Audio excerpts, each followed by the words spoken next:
jangan lupa untuk like, comment, and subscribe. Assalamualaikum warahmatullahi wabarakatuh. Izin memperkenalkan diri, nama Diah Pitaloka Harini, NPM 207420101114, mata kuliah Pengantar Ilmu Hukum, Prodi Ilmu Hukum Fakultas Hukum, Universitas Sangbumi Ruwaijurai. Sebelumnya saya mengucapkan terima kasih kepada Ibu Dr. Lina Maulidiana, SHMH, selaku dekan sekaligus dosen mata kuliah Pengantar Ilmu Hukum. Semoga tugas yang diberikan ini dapat bermanfaat bagi kita semua. Dalam video ini saya akan mempresentasikan tentang pengantar ilmu hukum sebagai berikut. Pengertian pengantar ilmu hukum. Pengantar ilmu hukum adalah mata kuliah dasar yang mengantarkan, yakni menunjukkan jalan ke arah cabang-cabang ilmu hukum. Secara formil, pengantar ilmu hukum memberikan suatu pandangan umum secara ringkas mengenai seluruh ilmu pengetahuan hukum, mengenai kedudukan ilmu hukum di samping ilmu-ilmu yang lain. Tujuan pengantar ilmu hukum. Tujuan pengantar ilmu hukum adalah menjelaskan tentang keadaan, inti dan maksud tujuan dari bagian-bagian penting dari hukum.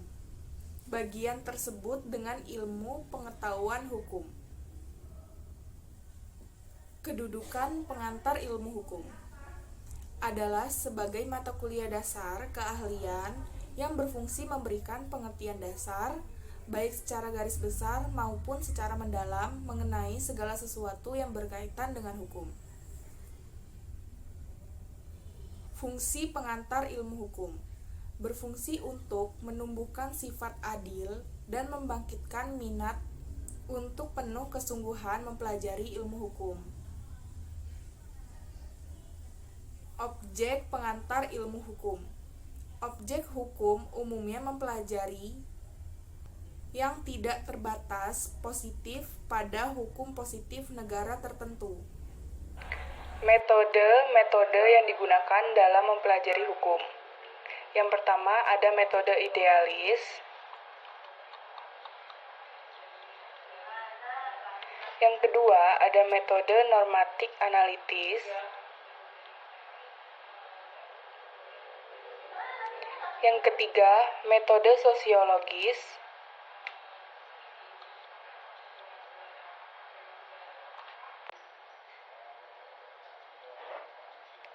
Yang keempat, metode historis.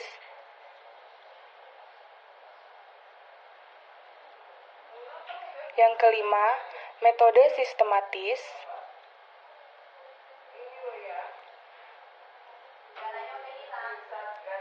Yang keenam, metode komparatif.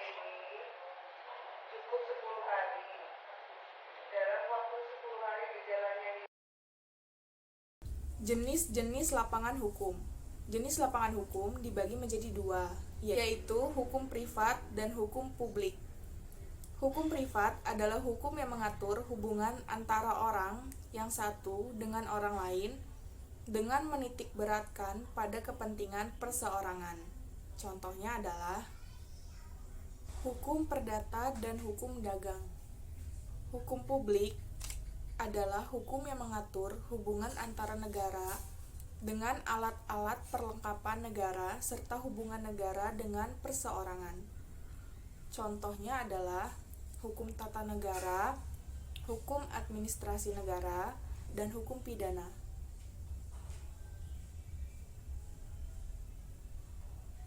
Arti hukum dari segi etimologi. Kata hukum berasal dari bahasa Arab yang merupakan bentuk tunggal. Kata jamaknya adalah alkas, yang mengandung pengertian yang dapat melakukan paksaan. Unsur-unsur hukum ada 4. Yang pertama, peraturan mengenai tingkah laku manusia dalam pergaulan masyarakat. Yang kedua, peraturan itu bersifat memaksa. Yang ketiga, peraturan itu diadakan oleh badan-badan resmi yang berwajib.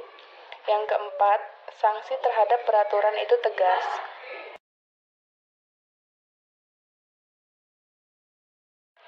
Ciri-ciri hukum ada dua. Yang pertama, adanya perintah dan larangan. Yang kedua, perintah dan larangan harus ditaati setiap orang. Sifat hukum 1. Mengatur yang berupa peraturan hidup kemasyarakatan.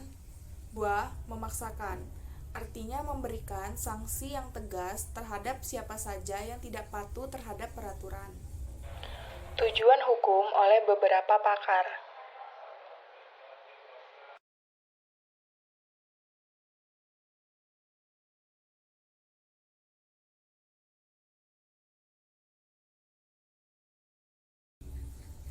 Tujuan hukum secara kesimpulan.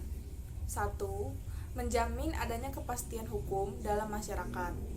2. Hukum harus bersendikan pada keadilan. 3. Hukum menjaga dan mencegah agar setiap orang tidak menjadi hakim atas dirinya sendiri. Setiap perkara harus diselesaikan melalui proses pengadilan sesuai dengan ketentuan yang berlaku. Pengertian asas hukum dan contohnya. Asas hukum adalah unsur yang sangat penting dan pokok dari peraturan hukum. Atau dapat dikatakan, asas hukum merupakan jantungnya peraturan hukum, atau asas hukum adalah dasar-dasar umum yang terkandung dalam peraturan hukum. Contohnya adalah setiap perbuatan jahat yang merugikan orang lain harus menggantikan kerugian. Norma atau peraturan hukumnya adalah pasal 1365, yaitu setiap perbuatan jahat yang melawan hukum dan menimbulkan kerugian pada pihak lain wajib membayar ganti rugi. Pengertian norma hukum dan contohnya. Norma hukum adalah seperangkat aturan yang dibuat oleh pemerintah suatu negara yang penerapannya dapat dipaksakan kepada masyarakat negara tersebut lewat aparatur negara seperti hakim, jaksa, polisi, dan elemen-elemen lainnya. Contohnya adalah pasal 362 KUHP, yaitu yang menyatakan bahwa barang siapa yang mengambil sesuatu barang di mana seluruhnya ataupun sebagian milik orang lain dengan maksud agar akan dimiliki namun secara melawan hukum, diancam karena pencurian dengan pidana penjara paling lama 5 tahun ataupun denda paling banyak 60 juta rupiah. Pengertian sistem hukum dan contohnya. Sistem hukum menurut Profesor Sudikno adalah kesatuan utuh dari tatanan yang terdiri dari bagian-bagian atau unsur-unsur yang satu sama lain saling berhubungan. Hukum yang merupakan suatu sistem tersusun atas sejumlah bagian yang masing-masing juga merupakan sistem yang dinamakan subsistem. Contohnya adalah sistem hukum Indonesia terdapat sistem hukum perdata, sistem hukum pidana, sistem hukum tata negara, dan lain-lain yang satu sama lain berbeda. Sistem hukum di dunia.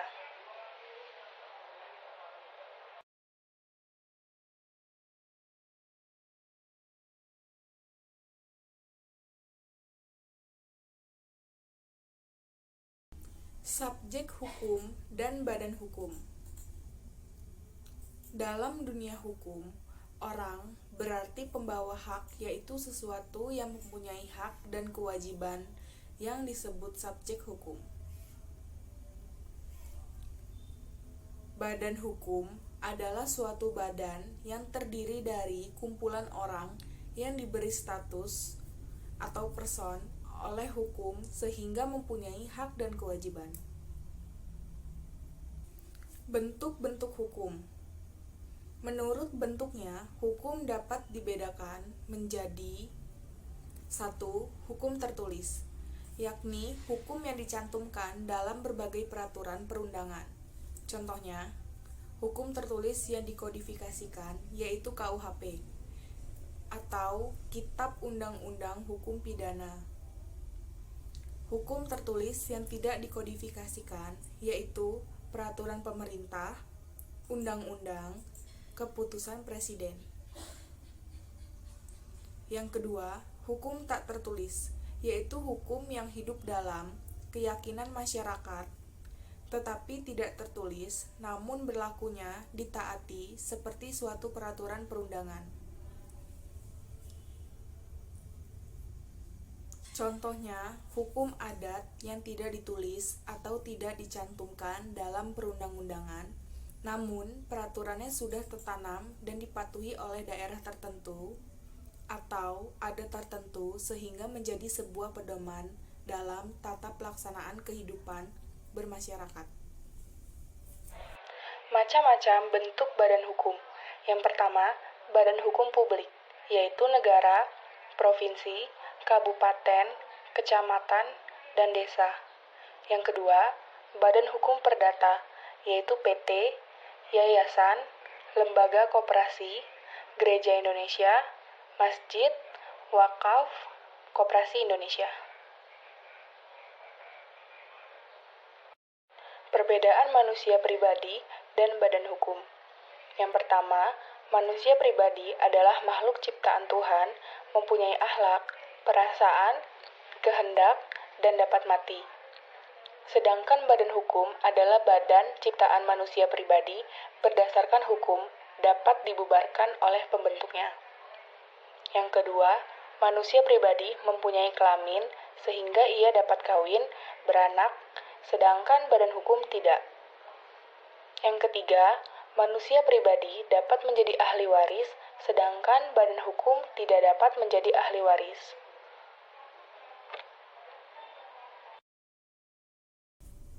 Pengertian kodifikasi.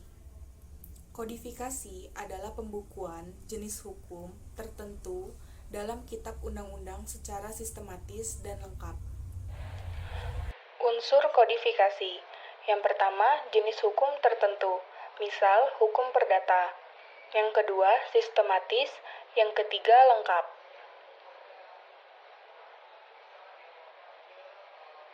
Tujuan kodifikasi. Yang pertama, kepastian hukum. Yang kedua, penyederhanaan hukum. Yang ketiga, kesatuan hukum. Contoh kodifikasi. Yang pertama, KUHS 1 Mei 1948. Yang kedua, KD 1 Mei 1948. Yang ketiga, KUHP 1 Januari 1918. Yang keempat, KUHAP 31 Desember 1981.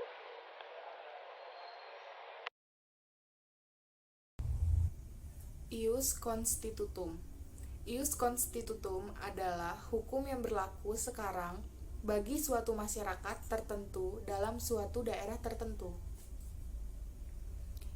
Ius constituendum.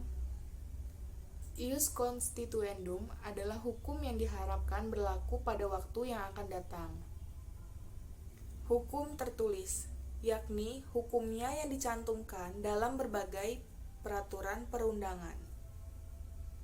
Hukum tak tertulis yaitu hukum yang hidup dalam keyakinan masyarakat tetapi tidak tertulis namun berlakunya ditaati seperti suatu peraturan perundangan atau hukum kebiasaan. Perbedaan hukum perdata dan hukum pidana. Perbedaan isi. Hukum perdata mengatur hubungan hukum antara orang yang satu dengan orang yang lain dengan menitik beratkan kepada kepentingan perseorangan.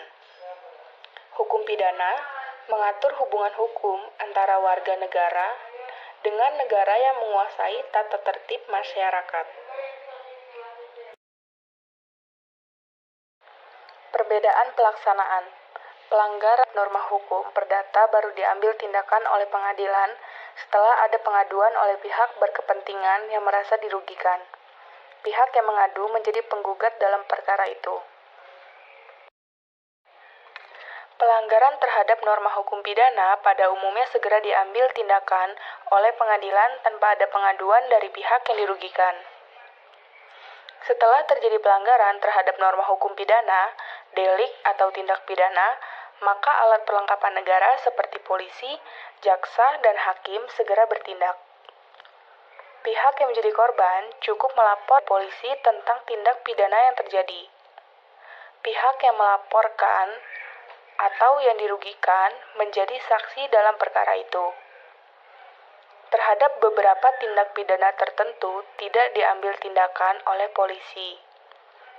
Jika tidak ada pengaduan, misal perzinahan, perkosaan, pencurian antara keluarga.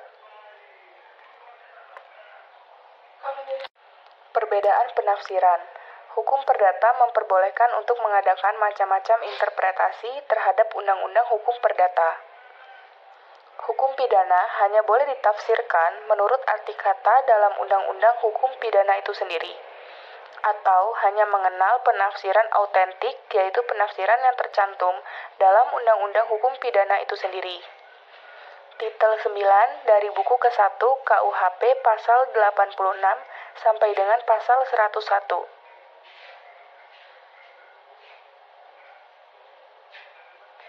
Arti sumber hukum.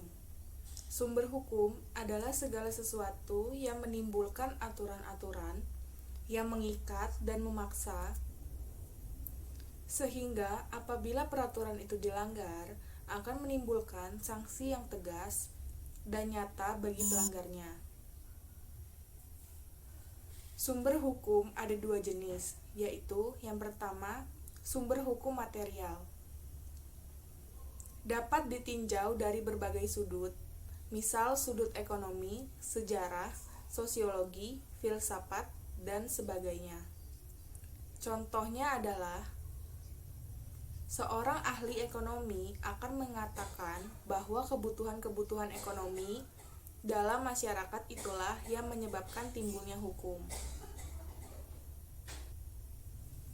Yang kedua, sumber hukum formil adalah sumber hukum yang dikenal dalam bentuknya.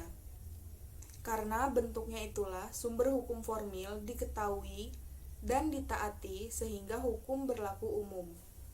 Contohnya adalah undang-undang, kebiasaan dan adat atau konvensi, perjanjian antar negara atau traktat, keputusan-keputusan hakim atau jurisprudensi, dan pendapat atau pandangan ahli hukum atau doktrin.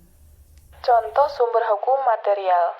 Yang pertama, seorang ahli ekonomi akan mengatakan bahwa kebutuhan-kebutuhan ekonomi dalam masyarakat itulah yang menyebabkan timbulnya hukum.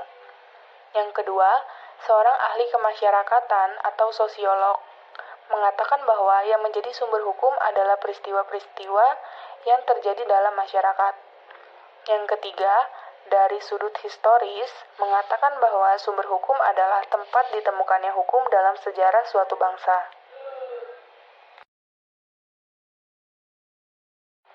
Contoh sumber hukum formal. Yang pertama undang-undang, yang kedua kebiasaan, yang ketiga keputusan hakim, yang keempat traktat, yang kelima pendapat sarjana hukum. Sekian penjelasan pengantar ilmu hukum dari saya. Wassalamualaikum warahmatullahi wabarakatuh.